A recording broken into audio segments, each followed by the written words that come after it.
자, 한번 눈을 감고 상상해 보시겠습니까?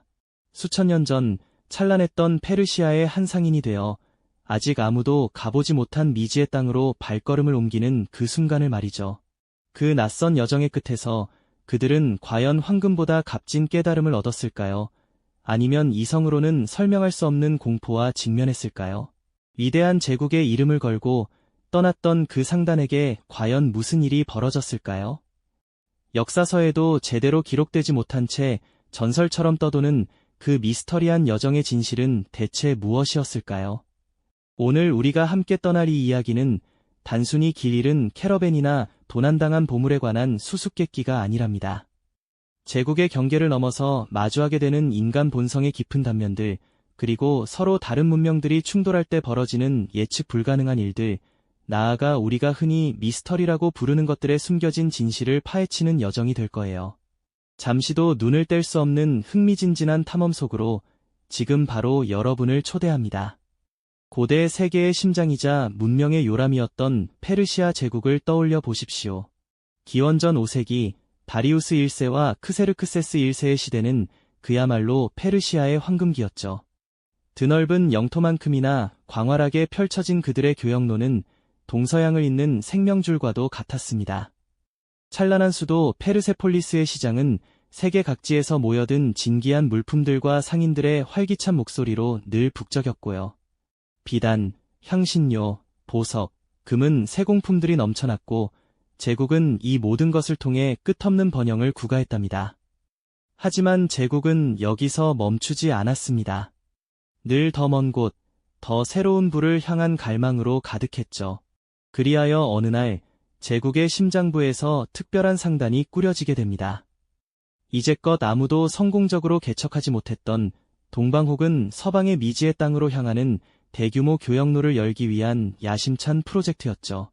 수백 마리의 낙타가 끄는 수레에는 제국의 자랑스러운 기술이 담긴 공예품과 최고급 직물, 그리고 귀한 금속들이 가득 실려 있었습니다. 상단원들의 눈에는 성공에 대한 뜨거운 기대감과 함께 아무도 가보지 못한 길에 대한 막연한 설렘이 번뜩였죠.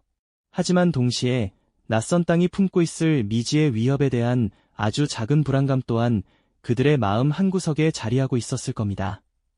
대규모 상단은 페르세폴리스의 웅장한 문을 뒤로하고 광활한 사막을 향해 힘찬 발걸음을 내디뎠습니다. 드넓게 펼쳐진 모래 언덕 위로 수백 마리의 낙타 행렬이 아지랑이처럼 길게 이어지는 모습은 그 자체로 한 폭의 그림 같았죠. 상단원들은 콧노래를 부르며 새로운 교역의 시대를 열겠다는 꿈에 부풀어 있었고요. 목적지를 가리키는 고대 지도는 단순히 방향을 알려주는 종이 조각이 아니었습니다. 그것은 미지의 세계를 향한 제국의 굳건한 의지와 탐험 정신을 상징하는 보물과도 같았답니다. 그들은 사막의 뜨거운 태양 아래에서 며칠 밤낮을 쉬지 않고 걸었습니다. 밤하늘에는 수많은 별들이 쏟아져 내렸고 낮에는 끝없이 펼쳐진 지평선이 그들을 맞이했죠. 상단의 수장인 노련한 상인은 고대 지도를 펼쳐들고 먼 지평선을 응시했습니다. 그의 눈빛 속에는 번영에 대한 확신과 함께 아직 눈에 보이지 않는 위험에 대한 미묘한 경계심이 교차하고 있었을 겁니다. 이 여정은 단순한 무역을 넘어 페르시아 제국의 영토와 영향력을 더욱 확장하려는 위대한 시도였으니까요. 그들의 발걸음은 희망과 불안이 뒤섞인 채 미지의 운명을 향해 쉼없이 나아가고 있었죠. 과연 이들은 무사히 새로운 땅에 도착하여 제국의 꿈을 이룰 수 있었을까요?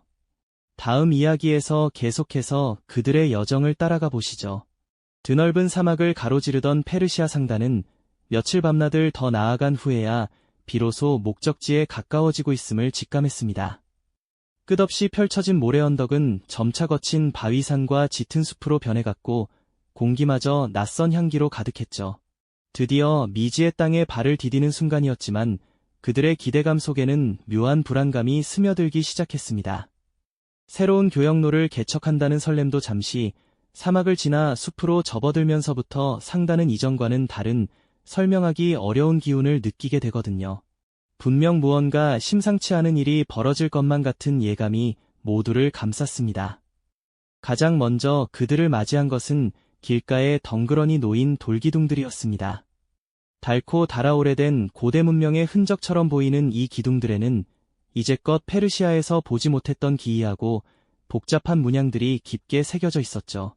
마치 누군가에게 경고하듯 혹은 어떤 신성한 의미를 담아놓은 듯한 모습이었는데요. 상단원들은 호기심 어린 눈으로 이를 살폈지만 상단의 수장인 노련한 상인은 왠지 모를 불길함을 감지했습니다. 그의 오랜 경험이 이 장소가 범상치 않음을 속삭이는 듯했습니다. 그는 서둘러 길을 재촉했지만 이후로도 심상치 않은 일들은 마치 그림자처럼 상단을 따라다니며 계속해서 벌어졌습니다. 밤이 되면 숲속에서 정체 모를 소리들이 들려오곤 했습니다. 바람 소리 같기도 하고 짐승의 울음소리 같기도 한데 그 어느 쪽도 아닌 듯한 불분명하고 기괴한 소리들이었죠. 때로는 어린아이의 흐느낌처럼, 때로는 늙은이의 신음처럼 들리기도 하는 그 소리들은 어둠 속에서 상단원들의 잠을 설치게 했고 서로를 향한 의심의 눈초리를 키워나갔습니다. 혹시 근처에 숨어있는 도적이라도 있는 건 아닐까? 아니면 이 낯선 땅의 토착민들이 우리를 경계하며 위협하는 것일까? 온갖 불길한 추측이 꼬리에 꼬리를 물고 난무했습니다. 그리고 얼마 지나지 않아 상단에서 운반하던 귀한 물품 중 일부가 감쪽같이 사라지는 사건이 발생했습니다. 처음에는 그저 사소한 실수로 치부하려 했지만 며칠 뒤 또 다른 소량의 물품이 사라지면서 상단원들 사이에는 팽팽한 긴장감이 감돌기 시작했습니다. 누가 감히 위대한 제국의 상단 물품에 손을 댔을까요? 이는 단순한 도난을 넘어 상단의 명예와 질서에 대한 도전처럼 느껴졌습니다.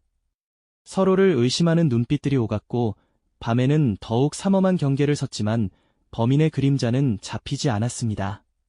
오히려 그 미스터리는 더욱 깊어질 뿐이었죠. 엎친 데 덮친 격으로 한 상단원이 갑자기 알 수 없는 병에 시달리기 시작했습니다. 열이 심하게 오르고 정신을 잃는 증상이었는데 온몸에 기이한 반점까지 돋아났죠. 아무리 경험 많은 의원들이 약초를 다려 먹여도 차도가 없었고 의원들조차 이런 병은 처음 본다며 고개를 저었습니다.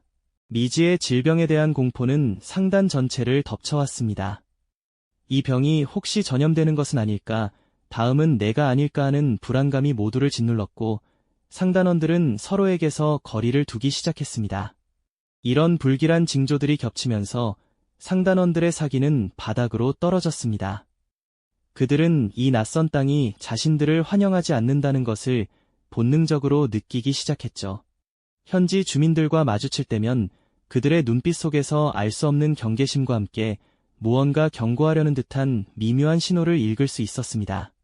그들은 낯선 언어로 속삭이거나 손짓으로 특정 방향을 가리키며 무언가를 말하려 했지만 언어가 통하지 않는 상황에서 그들의 경고는 그저 불길한 속삭임으로만 들릴 뿐 상단에게는 아무런 의미도 전달되지 못했습니다. 노련한 상단 수장도 점차 당혹감과 무력감을 감추지 못했습니다. 그는 평생 수많은 교역로를 누비며 온갖 위기를 헤쳐왔지만 이번 여정에서 마주하는 일들은 그의 경험과 지식으로는 도저히 설명할 수 없는 것들이었습니다.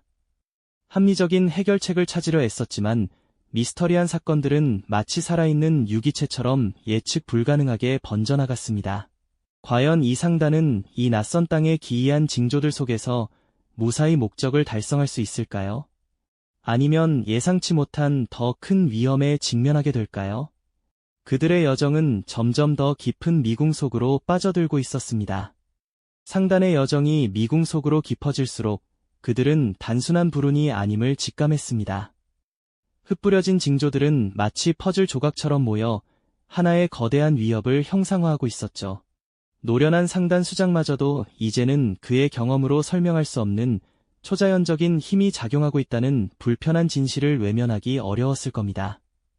그들의 눈에 비친 이 낯선 땅은 더 이상 미지의 교역로가 아닌 자신들의 존재를 위협하는 거대한 생명체처럼 느껴지기 시작했습니다. 그들은 자신들의 방식대로 땅을 가로지르고 자원이라 여겨지는 것들을 스스럼 없이 취했습니다. 비옥한 토지를 찾아 길을 냈고 맑은 샘물을 발견하면 거리낌 없이 마셨죠. 하지만 그들의 눈에 아무것도 아닌 것으로 보였던 작은 돌무더기 혹은 고요한 샘물 하나가 현지인들에게는 신성한 존재였을지도 모른다는 생각은 미처 하지 못했습니다. 페르시아 제국의 상인들은 철저한 합리와 실용주의를 바탕으로 교역을 해왔으니까요. 모든 가치는 계산될 수 있고 모든 문제는 협상으로 해결될 수 있다고 굳게 믿어왔습니다. 하지만 이곳에서는 그들의 오랜 신념과 지혜가 아무런 힘을 발휘하지 못했습니다. 어느 날 밤 상단이 잠시 머물던 지역에서 예상치 못한 사건이 터졌습니다. 그들이 진을 치고 있던 곳 근처에서 낯선 형태의 횃불이 피어오르고 이전에 들었던 불길한 속삭임과는 차원이 다른 격렬하고 위협적인 합창소리가 밤하늘을 갈랐죠. 상단원들은 혼비백산하여 무기를 들었지만 그들을 에워싼 것은 단순한 도적대가 아니었습니다. 기이한 가면을 쓰고 몸에는 알 수 없는 문양을 새긴 현지 부족민들이었으니까요. 그들의 눈빛에는 분노와 함께 침범자에 대한 단호한 경고가 서려 있었습니다. 언어는 통하지 않았지만 그들의 행동은 명확했습니다. 상단이 무언가 되돌릴 수 없는 금기를 어겼다는 것을 온몸으로 표현하고 있었던 거죠. 상단 수장은 필사적으로 대화를 시도했지만 부족민들은 오직 격렬한 외침과 위협적인 몸짓으로 응수했습니다. 평화로운 교역을 꿈꾸던 상단의 노력이 한순간에 물거품이 되는 순간이었죠. 곧이어 물리적인 충돌이 벌어졌습니다.